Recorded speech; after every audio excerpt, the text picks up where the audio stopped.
गति 100 शब्द प्रति मिनट। डिक्टेशन शुरू होने में समय शेष 5 सेकंड। Ready, start. माननीय सभापति महोदय, मैं आपका बहुत आभारी हूँ जो आपने मुझे इस बिल पर बोलने के लिए समय दिया है। यह जो बिल सहकारिता समिति को एक समिति में भेजने का निश्चय किया गया है, जिस पर कल से बहस हो रही है, उस पर मैं आपके आदेश से कुछ कहना चाहता हूँ।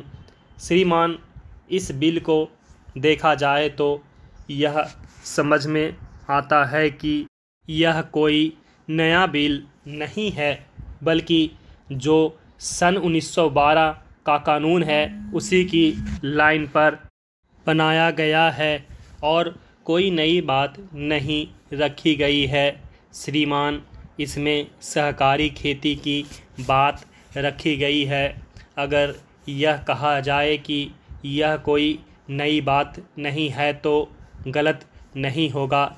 जहाँ तक सहकारी खेती का संबंध है तो उसकी तरफ जनता और विशेषकर किसानों का बिल्कुल कोई झुकाव नहीं है और उनका झुकाव न होने के कारण उन्होंने उसे उस सीमा तक नहीं अपनाया जितनी सरकार को आशा थी। श्रीमान, आपको मालूम है कि नागपुर कांग्रेस में यह प्रस्ताव पास हुआ है कि सहकारी खेती कराई जाए। पूरे देश में इस समय इसका जोर चल रहा है और इसको लाने के लिए ना मालूम इसके कितने रूप रखे गए हैं। यह कहा गया है कि इसके अंदर कोई जोर नहीं है। अभी एक माननीय सदस्य कह रहे थे कि राजनीतिक पार्टी के लोग यहाँ पर सहकारिता के संबंध में कुछ कहते हैं और बाहर किसानों से कुछ और ही कहते हैं। वे किसी से यह भी कहते हैं कि तुम्हारी ज़मीन छीन जाएगी। मैं यह निवेदन करना चाहता हूँ कि यह जो कहा गया है और किसानों के अंदर जो भावना पैदा होती है वह इस बिल से साफ स्पष्ट होती है कि वह गलत भावना नहीं है। मैं यह जानता हूँ कि जब किसान पार्टी का जोर बढ़ा और किसानों की आवाज़ ऊंची हुई तो सरकार ने और हमारे नेताओं ने यह कहना शुरू कर दिया कि हम सहकारी खेती को किसानों के ऊपर लादना नहीं चाहते, बल्कि यह तो किसानों की इच्छा पर है। लेकिन इसके साथ ही साथ एक बात मैं पहले भी निवेदन कर चुका हूँ और फिर भी निवेदन करना चाहता हूँ कि नेताओं का अपना विचार होना चाहिए। किसी सभा में जब यह कहा गया कि यह जो सहकारी खेती शुरू की गई है यह तो अंत में सामूहिक खेती की तरफ ले जाएगी।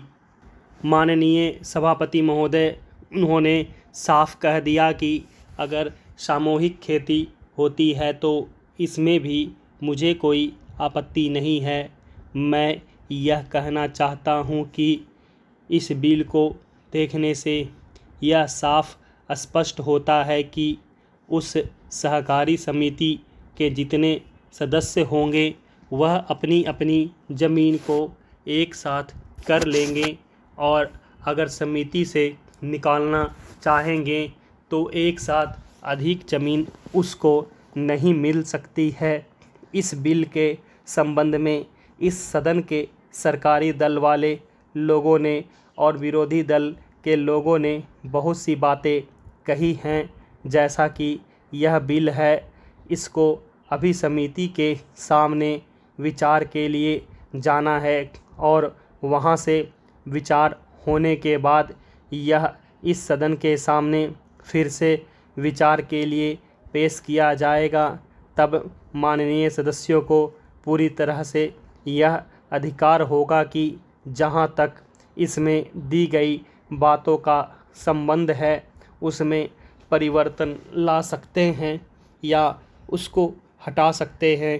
कल से जो बातें हो रही हैं वह सब नोट की गई है और मैंने बहुत सी बातों को सुना है। इस समिति में उन सब बातों पर विचार किया जाएगा।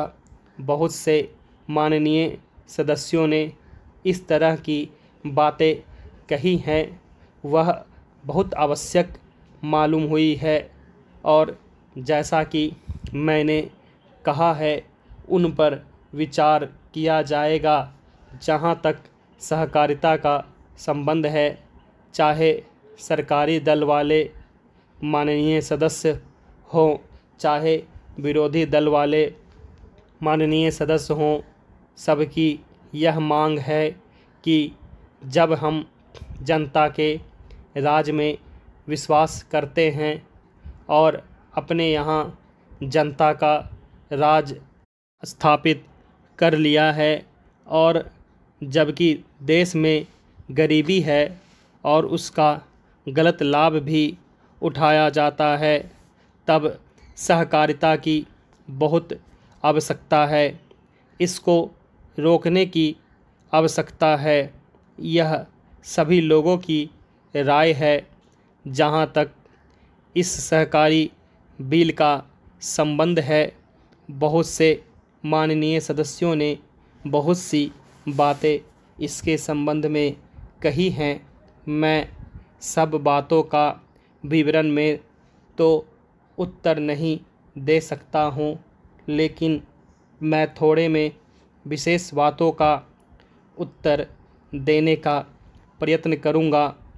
जैसा मैंने अभी कहा, जब हमने अपने यहाँ जनता का राज स्थापित किया है तो हमें अपने समाज के ढांचे को बदलना पड़ेगा।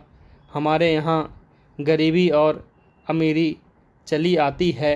हमारे देश में एक गहरी खाई चली आती है और आज भी समाज में गलत लाभ उठाया जाता है। स्टॉप।